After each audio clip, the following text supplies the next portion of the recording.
Hey guys, welcome back to the Journey Principles Q&A.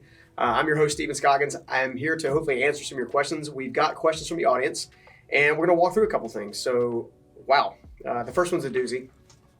And the question is, I've noticed you say, borrow my faith. Currently, I'm standing on the side of agnosticism/atheism due to some things in my past. If God is real, how can you explain the terrible things that happen to people? Tell me about a doozy, just to get us kick-started. I don't know that I can answer the question in 3 minutes, to be honest, but I'm going to give you the highlights, and then I want you to go over to YouTube where I'll give you the full time frame on basically answering this particular question because it's an important one. It's one that I personally had to face.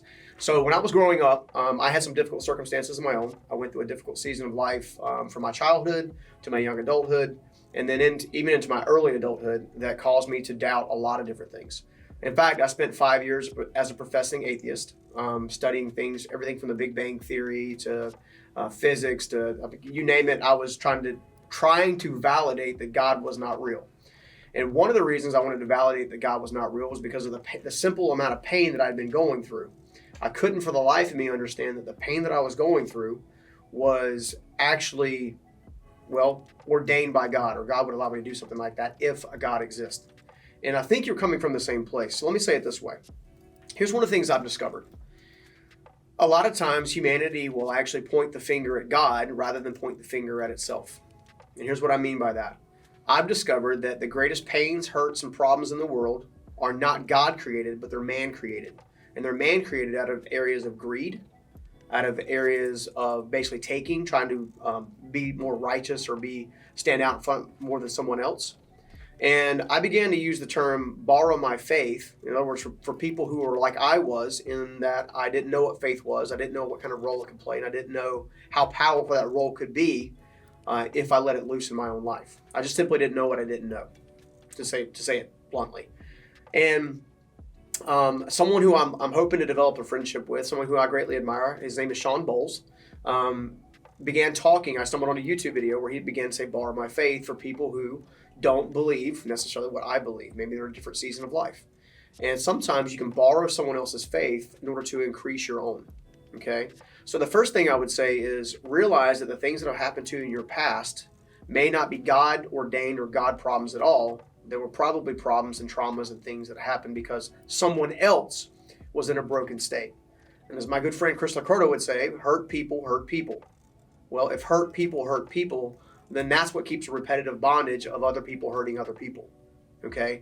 What I had to decide to do, and what I'm going to invite you to consider doing, is to go through the healing process, right? We're using faith. Okay? I leaned into God. I discovered more about my identity. I discovered more about my potential. I discovered more about my strength. And then I also discovered the very things that others would consider to use to kind of take me out of the picture, keep me held bound or not help me move forward. Those very same things specifically became the very same things that have led me to creating the organizations that I have today. Journey Principles as a whole, the Journey Principles Institute, is centered around helping people overcome the same problems that I once faced, right? Which is low self-worth, lack of identity, not knowing a clear direction, not knowing who I am, why I'm here, or what I'm supposed to do about it. All of these different things, this entire organization is built out of that pain. Now, I would have not discovered that without my faith. So yes, I invite you to borrow my faith and learn more about yourself in such a way that can prepare you for a brighter future that you probably can't even understand.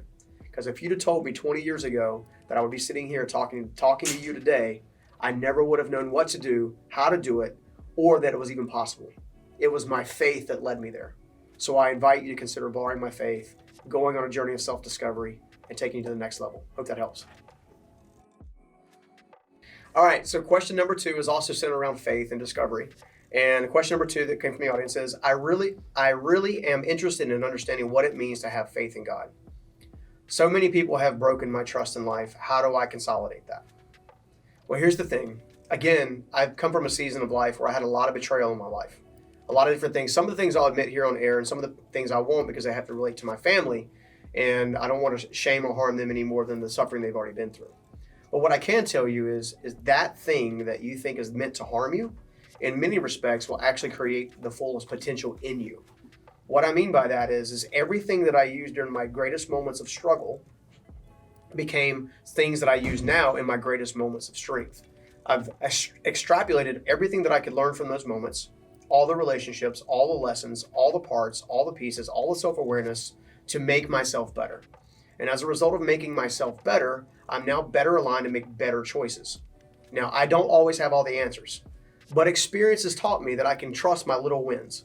And when I trust my little wins, I'm able to actually take my life to another level because I'm building confidence over time. So even if you can't see as Martin Luther King says, even if you can't see the whole staircase and you can only see one step, take that step. Because eventually you'll look back at the top of the stairs backwards and you'll be surprised at how far you've come.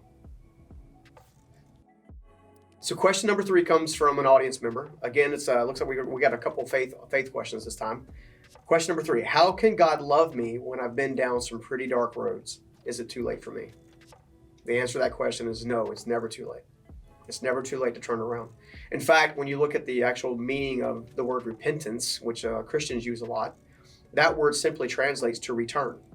It's to return back towards the Creator himself. I can tell you that I have done a lot of stupid stuff. It's a miracle that I have not been incarcerated or, unfortunately, or been drug addicted or anything of that nature. It's a miracle, a flat out miracle. So you should never judge yourself based on where you've been. You should instead learn from those mistakes, learn from those things, even take a time with a pen and a pad to kind of walk through it and say, hey, what can I learn from this? What can I learn from this? What can I learn from this? Well, how could I have done that decision differently to get a different result? To go through processes like that, to then actually extrapolate the information you need to help you move forward. The longer you take looking backwards, the more difficult it's going to be for you to move forwards. And if you want to move forward, you got to have a little faith. So I invite you to continue looking towards faith. I can promise you that God is not mad at you. God does not hate you. In fact, God is actually saying, I'm waiting to see the best out of you. Please come my direction. Now, if you don't share my faith, that's okay as well. I still think it's a great idea for you to keep moving forward. Don't focus so much on your past that it prevents you from looking at your future. And if you do that, I think you'll begin to win pretty much every day and build your confidence over time. But I am a big fan of faith. All right, so here's a question that didn't come from the audience, but this is one that I consistently was asking myself on a regular basis. And that is, how do I actually surrender? I think far too often we talk about on the podcast and in some of the other videos that we do on whiteboard lessons and stuff like that on YouTube about surrender and about the importance of surrender. One of the questions I've gotten, and one of the ones that I had to become, connected with myself, is how do I surrender? Surrendering is not basically saying a complete absence of control. It's saying that you're going to focus on the areas that you can control, and then you're going to have faith to let everything else happen and fall into place. Surrender means that you're going to give a greater effort into what could be rather than what has always been. Because you have to surrender your level of control of a lot of different things, of the things that you've been trying to control. In fact, the people that I find that struggle with surrender the most, like I used to do, are people who are trying to control every aspect of life. They're trying to control how people respond to them, how they respond to people. They're trying to control how their career is going.